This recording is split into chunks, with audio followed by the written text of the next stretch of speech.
Hello, welcome to Encore. I'm Rochelle Harrison-Pless. Thanks for joining us. Coming up on today's music show.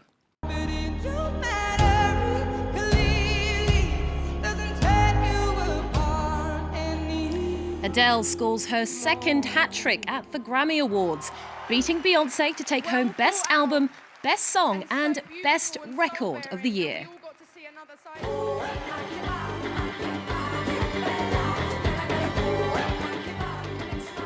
They're dubbed the French Grammys, the Victoires de la Musique, dishing out trophies to the crème de la crème of Gallic talent. Shall we dance or keep on moving? And she's got rhythm with her swingin style. Jazz singer Lucy Dixon tips her hat to the retro sounds of yesteryear on the album Lulu's Back in Town. Lucy joins me in the studio today. Life is short. Lucy Dixon, welcome to the show. Very nice to be here. Now, you're currently touring your latest album, Lulu's Back in Town, a jazzy, swing-heavy tribute to the 30s and 40s. How would you describe it? Yeah, well, it's a homage to all the artists that I love that have influenced me. For example, Fred Astaire, of course, of being a tap dancer. He has been a big influence to me stylistically. Fats Waller.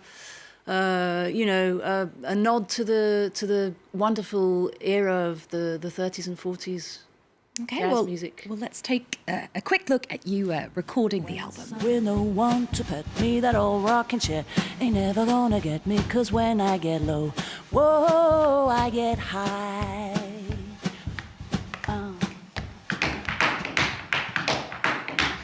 I got a snap in my fingers, I got a rhythm in my walk. As the elephants say, I'm living in a great big way. I got a handful of nothing. Now, Lucy, you've had a really fascinating, glamorous career, starting out as an iconic Bluebell girl at the Lido de Paris, and you also appeared in productions of Cats and Cabaret, and then you spent 10 years touring the globe as part of the world-famous percussion show Stomp. How did you end up moving from a career in sort of musical theatre to becoming a jazz singer, sort of reinventing yourself as a jazz singer? Well, like any sort of path, one thinks one's going one direction and then it suddenly becomes another direction, so true. the stomp thing kind of came out of the blue, really. I was heading for a career more in musical theatre, pure sort of song and dance, and then Stomp came along. I decided to do it for a while, and then of course, 15 years later I was still with them, learning. It was a wonderful school of rhythm, really. I'd describe it like that. And while I was on tour in hotel rooms around the world, I started writing songs, and because I was surrounded by wonderful percussionists, drummers, rhythmic people, it really inspired me to start thinking about, my own work instead of just doing musicals of other people's. Do you miss being part of a big ensemble? I do. I mean, I still take part in theatre, and I would love to do another big musical, actually. I in a way, yes, I do miss it. I love being on stage. I love the whole live magic of live theatre. And given your background performing show tunes, how do you feel about the comeback of movie musicals? Like we're seeing La La Land just sweeping the awards at the moment. I haven't seen it actually yet, and I'm not listening to anyone's. I'm keeping my ears blocked, not before I go and see it. But I'm delighted. I think it's a wonderful genre that has quite. It's had not a very good reputation in a way sometimes, but it's becoming more and more popular now. Well, it's funny you say that because according to a recent poll conducted by Birmingham's Symphony Hall, songs from musicals were voted the least sexy. Yeah, did you hear about that? I didn't hear about that. No, who are these people in Birmingham? No, I'm really looking forward to seeing La La Land, and I'm delighted, and I think it's a wonderful genre. And when a good musical is there's nothing as good as that, True that. Well, yeah. Lucy, let's take a quick look at some of the week's music news. American jazz and R&B legend Al Jarreau has passed away in Los Angeles at the age of 76. The multi-Grammy Award winner was being treated for exhaustion. He'd recently retired from singing after more than 5 decades in the business. He hit the big time with his 1981 album Breakin' Away and also wrote the theme song to the popular TV show Moonlighting. He effortlessly crossed over from jazz to R&B and back again. Now, Lucy, another music icon leaves us. You were a fan, if I'm correct. I'm a huge fan. I'm terribly, terribly sad to hear about it. I saw him in London in an outdoor festival, I think with Dave Sanborn was playing the saxophone, and he was singing, and he's a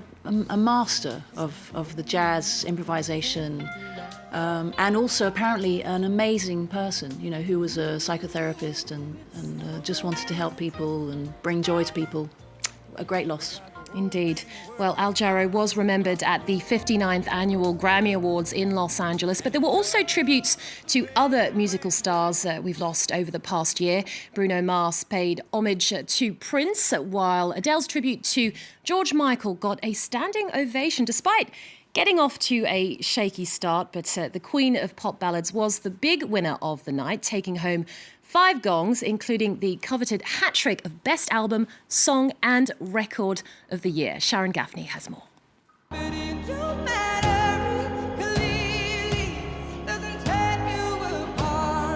She opened the show and went on to steal it. The British singer Adele took home 5 awards at the Grammys, including Song of the Year and Record of the Year.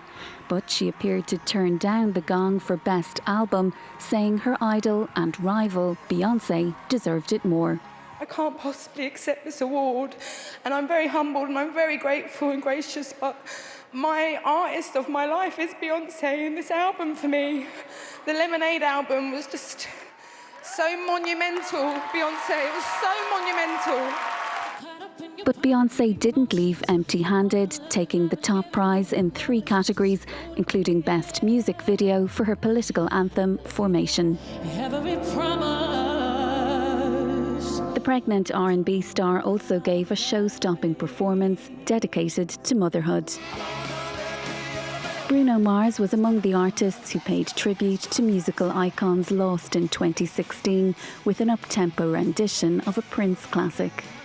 And the winner is Black Star. The late David Bowie's final album, Black Star, won all 5 of its nominations, while Leonard Cohen and George Michael were also remembered. Now, Lucy, your album obviously has a very retro sound, but do you draw influences from any contemporary artists? I think so. I think we live in an age where we're just surrounded by so many different influences. I mean, I grew up with all sorts of music, from reggae to hip hop to jazz to classical to everything, and I think it all seeps in.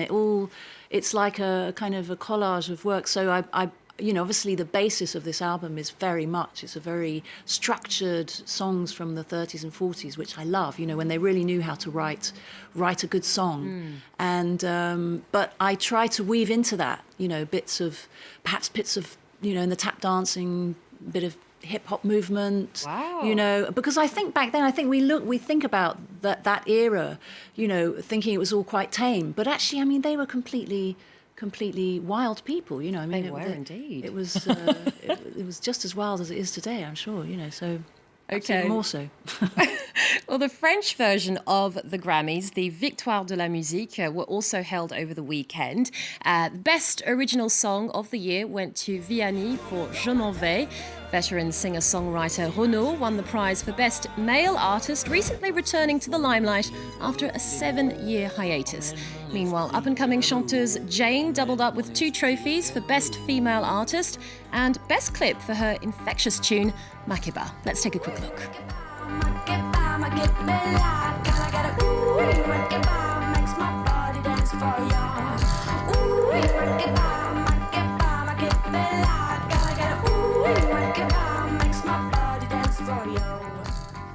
Well, Well, one artist in particular got political during her performance, pop soul songbird Imani, calling for justice for Theo, a tribute to the young man who was a victim of alleged police brutality.